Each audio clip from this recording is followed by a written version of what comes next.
Salut, soyez la bienvenue sur ma chaîne. J'espère que vous allez bien.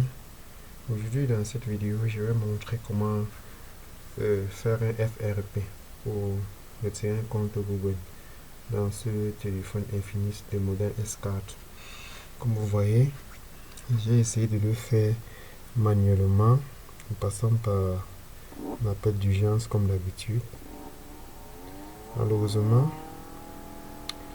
quand j'ajoute un contact, comme vous voyez, et quand vous cliquez dessus, il ne réagit pas, en fait pas.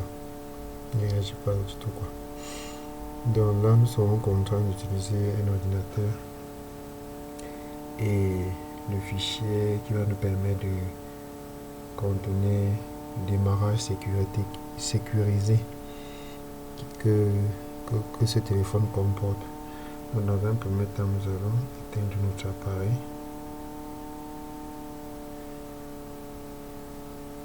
Et ensuite, nous irons dans Miraclebox. Je rappelle ici que quand Miraclebox est exécuté, le processeur actif par défaut, c'est le médiathèque qui est là et qui est d'ailleurs présent dans Resi MTK. Quand vous aurez donc exécuté Miraclebox, vous viendrez cocher cette case dans Custom Setting et puis vous chargerez son date fil par ici. Donc une fois que j'aurai cliqué dessus, notre explorateur de fichiers va s'exécuter automatiquement. Je viendrai donc dans le répertoire où mon date fil est stocké et puis je vais le charger en fait depuis ce répertoire, quoi. Donc, comme je l'ai fait dans téléchargement,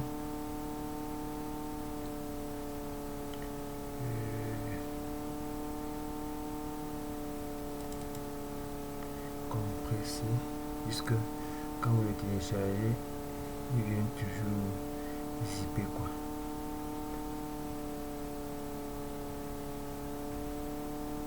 Donc, je vais le chercher. Bon, comme il n'est pas ici, nous allons revenir dans téléchargement autant pour moi, quoi.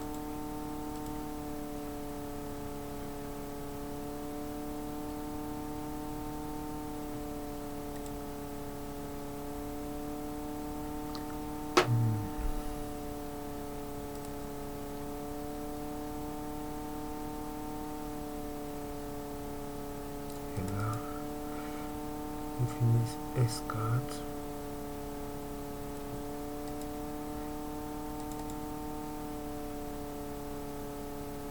Je vais donc sélectionner ce fichier qui viendra se charger dans le programme. Je viendrai dans cette option que je vais cliquer sur Clear Setting en FRP. Là, je vais préparer mon cordon, puisqu'il est question que quand je vais cliquer sur Start bouton, que je confirme en pressant non ici.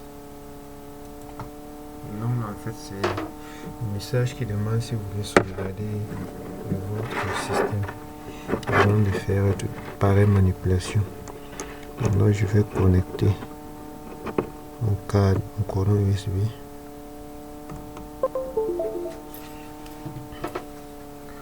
Nous avons dans ce chargement qui s'est effectué et nous avons ici la vérification de la procédure, quoi.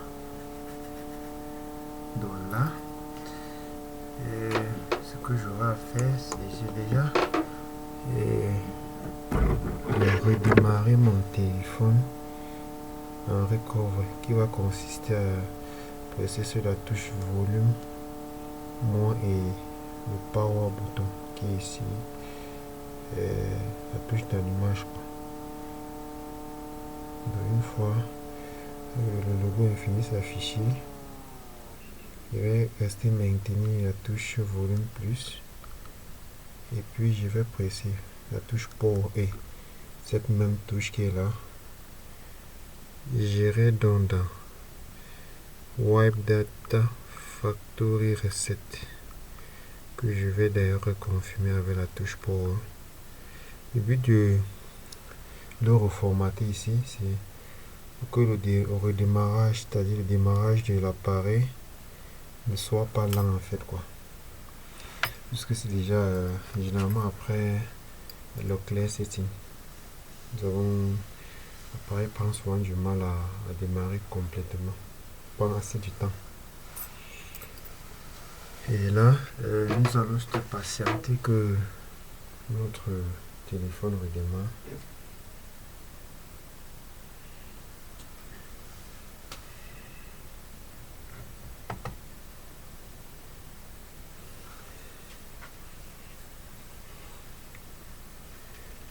Je suppose qu'à cette étape-ci là, tout s'est déroulé avec succès. Donc il est juste question que le téléphone démarre et que nous ayons le cœur net de la manipulation qui a été faite en fait quoi. Donc là, comme vous voyez dans cette vidéo,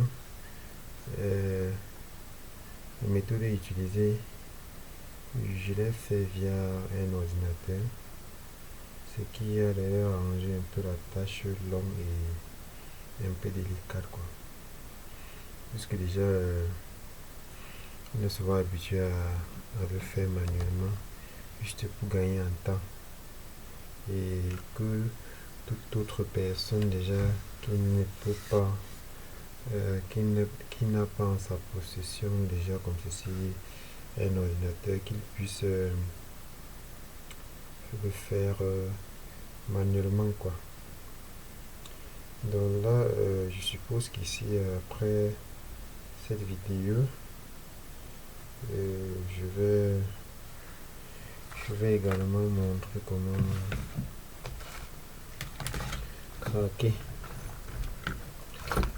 une clé, craquer cette clé entière qui est là,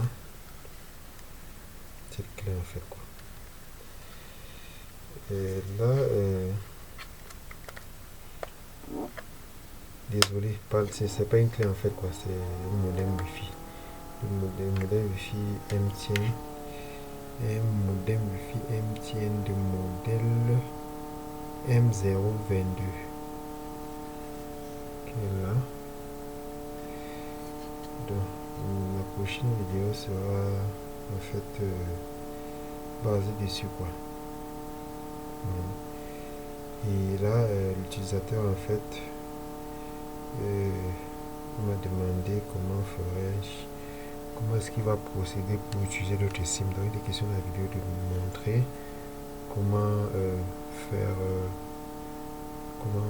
débloquer ce modem afin qu'il puisse fonctionner avec n'importe quel SIM quoi. Et par la suite montrer également comment l'utiliser. Donc là le démarrage de notre appareil prend un peu assez de temps, mais elle va finir tôt ou tard par démarrer. Et l'option auquel j'ai opté, qui consistait à le reformater, était la meilleure quoi, puisque déjà elle prend souvent énormément de temps quand vous faites juste un clear setting, et que pendant le démarrage ça met assez de temps. Nous allons se patienter que ça démarre. Comme je le disais, le démarrage s'est bel et bien effectué. Donc là c'est l'appareil me demande le code PIN de la SIM qui est à l'intérieur. Ici donc je vais commencer la préconfiguration. Là ici nous avons une différence qui consiste en fait par rapport à l'écran à hier en fait quoi. Il n'y avait pas cette option d'ignorer. Donc, nous allons ignorer nous connecter. Nous allons cliquer sur suivant. Nous allons également ignorer l'ajout d'une empreinte. Je ne dis pas maintenant, ignorer quand même. Et là, nous allons cliquer sur plus jusqu'à ce que nous puissions lire les conditions d'utilisation de ce mobile en fait quoi. Nous allons patienter. Il est question ici de choisir le pays dans lequel l'utilisateur en fait se trouve, d'accepter les conditions d'utilisation. Nous allons cliquer suivant, suivant. Et là nous avons accès à notre mobile. Je tiens à rappeler que ce téléphone est basé, je crois, sur le 9 points, si je ne me trompe pas. Donc là, l'opération s'est déroulée avec succès. J'espère que la vidéo va vous intéresser. Et à la prochaine pour la suite.